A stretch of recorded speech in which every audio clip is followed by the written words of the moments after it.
Hey folks, looking for ideas on how to evaluate current mutual funds that you own versus some other recommendations? Stay with this episode because I have found a wonderful, wonderful free tool you can use that will, oh my goodness, it's fantastic. I love technology. I love the internet. It is fantastic. Stay with me. I'm going to share you the tool that you need to use and incorporate right now to save money and juice your returns. Easy as pie. And best of all, it doesn't cost a dime. All right. Welcome again to Heritage Wealth Planning YouTube channel, the channel where we help you reduce fees on your investments, reduce taxes, reduce debt, increase cash flow, and get more out of your financial planning and your money. And you've come to the right channel. Now, this is my Washington Capitals t-shirt. Yeah, my wife is out of town. I haven't shaved. I'm wearing a t-shirt, not very professional. The Caps are going Game 5 tomorrow in Las Vegas. And, man, if they can pull this one out, they'll win the Stanley Cup, which just boggles the mind, actually. All right, so I want to share this. I listened to a guy named Meb Faber, Meb Faber's podcast, and you should too. It's fantastic. Mebfaber, Mebfaber.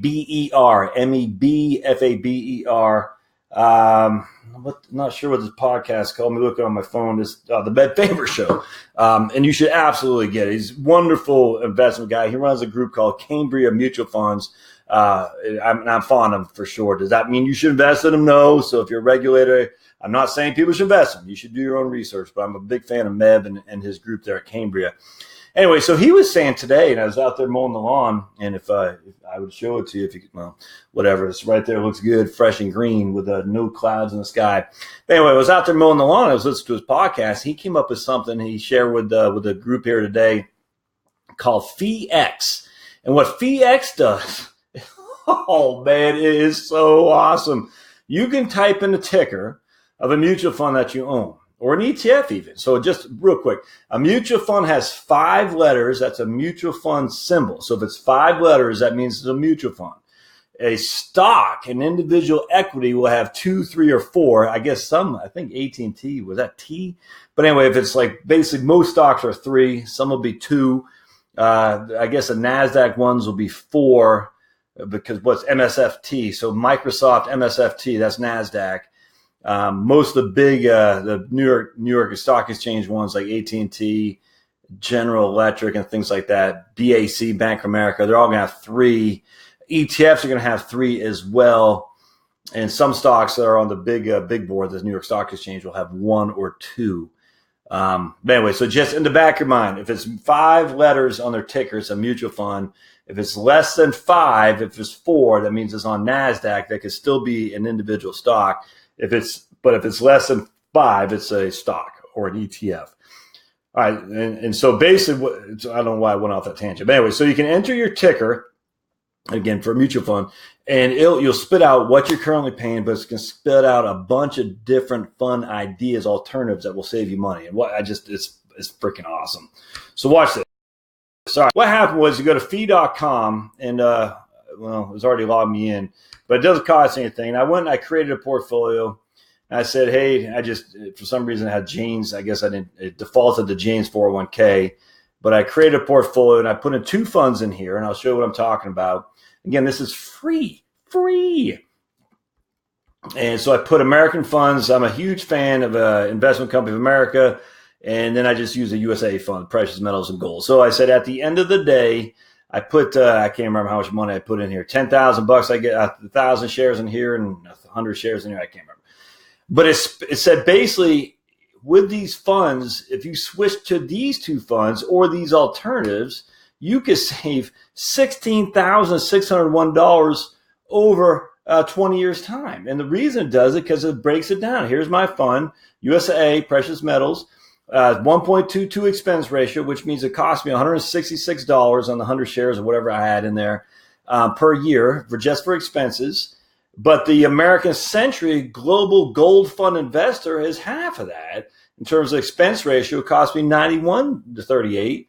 And then this other one, I'm not even familiar who these guys are. But again, it just spits out some details there.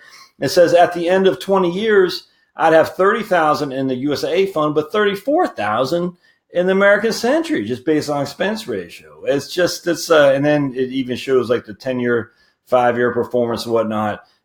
I mean, at the end of the day, who knows? I mean, maybe American Century funds will just go and, just be horrible. But just based on expenses alone, it's crazy. It's fantastic. And so I guess you can even go to at least 65% similarity, and it'll give you, only give me 2 funds. We'll look at a different one here in just a second. Best ETFs and funds, mutual funds, okay. Best overall returns. Better. Well, I'm just curious. See what this looks like. Better long-term returns. Oh yeah, here we go. I don't even know what that is. I'm not touching that with a 10-foot pole. But so it gives an allocation. Oh man, this stuff. And you can read more if you want. Description. Let's see what it says. How did we calculate this? All right. So how we calculate this? The easiest way to understand the long-term impact of fees is by seeing how they affect your future balance. FeeX considers 2 scenarios: your estimated future balance if you buy the original fund you're looking for, and your future balance if you choose a lower fee alternative. Because FeeX suggests switching to similar investments, FeeX runs calculations assuming the same rates of return. How does it determine its rate of return? For each Lipper investment category, such as U.S. equity or bond, U.S. medium term, FeeX determines an average asset allocation by considering all the funds in the category. Then they assign the category a predicted rate of return based on the following: stocks, 5.83% average return based on academic survey published by Graham, John, and Harvey. Equity, okay, that's fine. Bonds, 2. And I actually 100% agree with this. Stocks, 5.83, bonds, 3. And cash 1.65. That might be a little bit higher, but based on a little bit higher than I would anticipate, but still based on a 3-year Treasury yield, T yield as of March 2018. And so basically, I 100% agree with that without question. Stocks 6, bonds 3, and cash 1. That's what I'd say, and that's before taxes, of course. And does that? Let's see. The fact is, no one, including FeeX, can predict future performance. Your original fund may perform better than the similar alternatives we found, and the alternatives, blah blah blah. Moreover, lower fees make it much more likely for a fund to perform better because they give it a built-in advantage. The gap in fees is added to return. So if a fund has a predicted rate of return of 5% but charges a 1% fee, 20% of your returns will be lost to fees. If you lower the fee to, say, 0.2%, then only 4% of your are lost to fees. 4% of your returns lost to fees. Giving you a 16% advantage before the investing even starts each year. All right, so does that make sense, my friends? So basically what they're saying we are going to assume each fund has the exact same rate of return based on the way it's allocated: stocks versus bonds versus cash, U.S. stocks and whatnot. And they're saying stocks, okay, that's what they're doing. They're using these 3 categories, asset allocation. And they're saying that's a little bit up top shelf here. It's not super detailed. I get that. But at the end of the day, they're showing you at the end of the day, this fund has to perform 10% better. The USAA fund has to perform 10% better than this fund to even keep even. All right. And if you look historically, it hasn't done that at all. In fact, it's performed worse, which is almost identical to the fees. Look at that. Negative 5.51, negative 4.9. It pays 0.6% in fees. So, I mean, it's almost identical underperformance relative to the fees it charges. Shocking, right? Actually, it's not shocking. That's not shocking in the least. I'll never say that will happen in the future. I just don't know. But from a starting point, that's pretty specific. All right. So now they're saying at the end of the day, if we go to insights, which I thought was pretty interesting, they're going to look at my portfolio of those 2 funds I pointed out, and they're going to say I have a D for a fee grade, which is costing me $16,601 over 20 years. I'm just curious what we do. Can we change that? Yeah. Oh man, fantastic. How about over 30 years? This cost me $41,000. All right. So look at that. They're saying I am here, which is high fees, and I should want to be there, which is in between very low fees and low fees. And so that's a $99 annual fee. That's $419 annual fee. So I'm paying, what's that, $320 more a year for these 2 funds. Where were they? If I go right here, account breakdown, than I am for some of the alternatives. If I can show you, maybe I got to click on that. Let's see here. Hold on just a second. So basically, at the end of the day, all things being equal. Now I get it. People say, "Oh, you can't put all things." These 2 funds right here. You can't say all things are equal. No, you can't. But like I said, This fund has a significant head start on that fund by 60 basis points, basically 0.6%. And so what they're going to do is they're going to say, here's some other funds that you could choose.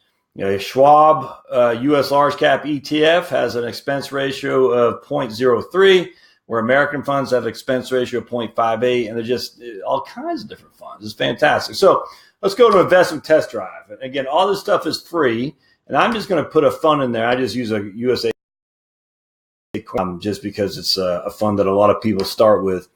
And I'm going to say we're going to put $50,000 in there. All right, so $50,000, boink, boink, boink, boink, boink, and we're going to check for fees. And it's going to run a list of different funds that we have in there. And I asked about US. Yes, I did. I said, how much does USAA Cornerstone Fund cost? It was 1.07 is the expense ratio, and it has $558 a year. And here's some alternatives: American funds, Schwab. And so American funds was the ones that gave us an alternative too. So it's equal opportunity. It's really just looking at expense ratios. It's saying 1.07 is the expense ratio on that. American funds is half that, less than half that. Schwab again. And at the end of the day, after 30 years on a $50,000 investment, my Cornerstone fund would be worth $129,000. My American funds would be worth $155,000. My friends, that is, what's that, $29.55? That's $26,000 difference between these two, $26,000. And yet similarity, look at that. I mean, they're all tracking close to the same. That's just as, I mean, and again, this is where they're getting their 44% stocks, 46 and things like that. So then what I said is I wanted to do a USA index fund, USMIX. I know I'm picking on USA. I worked there for 10 years. So I'm familiar with the funds that they have. And I said, let's do USMIX, which is the extended market index for USAA, and let's see what they got. And look at this. See, this is, again, where it gets significant. Remember, this exact same fund, extended market index, extended market index, extended market index, exact same fund. I'm paying $232 to USA, $26 to Vanguard, $37 to Schwab, blah, blah, blah.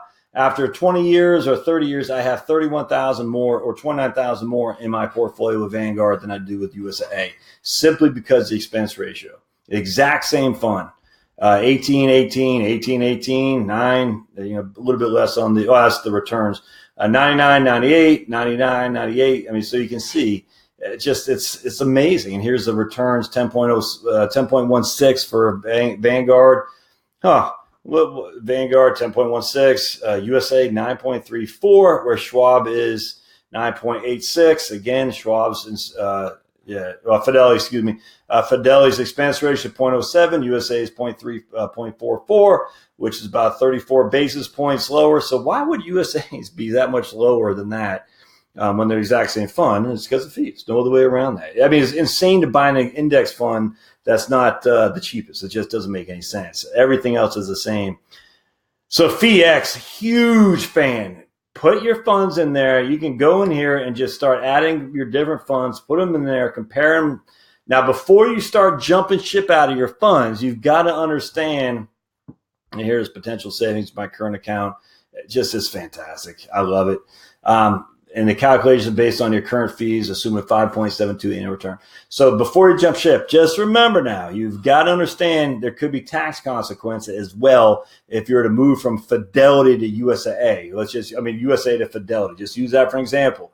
Even if it's the same fund, if you sell the USAA fund, you got $100,000 capital gain, you're going to pay tax on that puppy. Even if you go to the exact same fund over at Fidelity, it doesn't matter. If you sell A and you go to B, even if they're that aligned, it's two different funds and you're going to pay tax on it. So just be careful. So I'm a huge fan. I'm just curious, while we're looking at USAA, let's look at the Cornerstone Holdings, just what I'm thinking about, because does it give me holdings here? Let's see. If I'm not mistaken, I think a Cornerstone is a fund of funds, is it not? Yeah, that's not really what I'm looking for. I don't know why that's Google. I don't like that, Google. Let's go to finance, USBSX. Let's go to finance.yahoo.com, USBSX. And we're going to type, I actually probably should go to Morningstar. I'm starting to go more to Morningstar now. USBSX. But let's just go to, because Morningstar has a better scenario where we can actually look at taxes. All right, so let's see what and you guys just bear with me if you would. I'm just curious because if they're saying expense ratio on the Cornerstone Fund is only 1.07, well, it might well be, but does that include the underlying holdings in there? If the underlying holdings are also mutual funds, then the expense ratio is certainly higher than 1.07 because the mutual funds also have expenses as well. And man, this thing is just moving like pond water. You work for me here, buddy, or what? Jeez Louise. So if it's 1.07,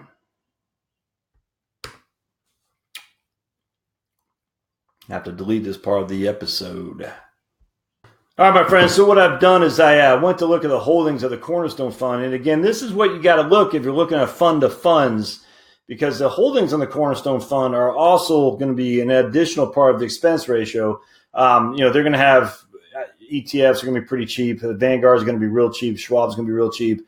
But the 1.0, or was it 1.07, 1.2, I forgot what it was, they are going to have extra fund fees in here, probably, I guess, on average, 5 to 10 basis points. And that won't be attributed in the expense ratio that when we went to this test drive here.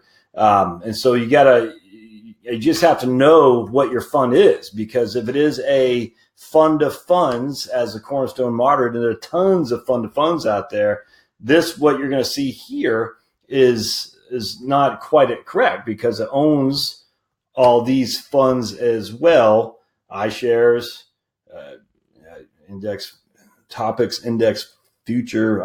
That's not a fund. This is a fund. That's a bond, no index funds. Okay, so it looks like last analyst report. So, about half the holdings are individual funds on top of individual holding securities. So what does that mean? At the end of the day, it just means they're going to add a few, in this case, a few more expenses to the expense ratio that you're not seeing. Again, probably 10 basis points, not a significant amount, but 10 bips on a 1% expense ratio is 8% more in terms of fees. So you just got to keep that in mind. Well, I hope this helps. I'm a huge fan of FeeX. And definitely go to Meb favorite blog, because it's right here. I'll show you. It's wonderful. The dude is just he's fantastic. Can't remember the name of the guy who does it with him. This is a pretty good episode right here. Just got done listening to. Big fan of that guy. He works for a firm that has been pretty pessimistic for a long time, and they've been wrong for a long time. That doesn't mean they can't be right. It just means they've been wrong for a while. But I still liked it. I just got done listening to Ken Fisher, who's a Fisher investment guy who hates annuities. That was actually a real good portfolio. A real good episode. I was really glad to hear that. But anyway, hope this helps. Medfavor.com is one of my places I go to for all my investment research and analysis for sure. I don't even know what the market did today. Let's take a look. I do not follow the market on a daily basis. Frankly, it bores me, and it should you too if you're an investor. So let's see here. Here is the market with a bunch of green up there. Dow's up 350 points. 10-year Treasury is back below 3%. I did notice that the other day. You see the 10-year Treasury is right there at 2.97. And that's up pretty significantly today. I did notice the other day it was down to like 2.7 something. So it had dropped pretty substantially over the last few days. I don't know why. Really don't care. I don't. And you shouldn't care either. Get a good diversified portfolio, low-cost ETFs and index funds, and let it be. And you're going to be fine. Comments, questions, concerns, put them in down there, please. Thumbs up, always helpful. Don't forget to give me a subscribe, I should say. And then hit the notification bell to be notified of future content. And, of course, don't forget to go to heritagewealthplanning.com. That's my blog, my videos, my podcast, the whole thing. And we'll see you next time on the Heritage Wealth Planning YouTube channel. Thanks, guys.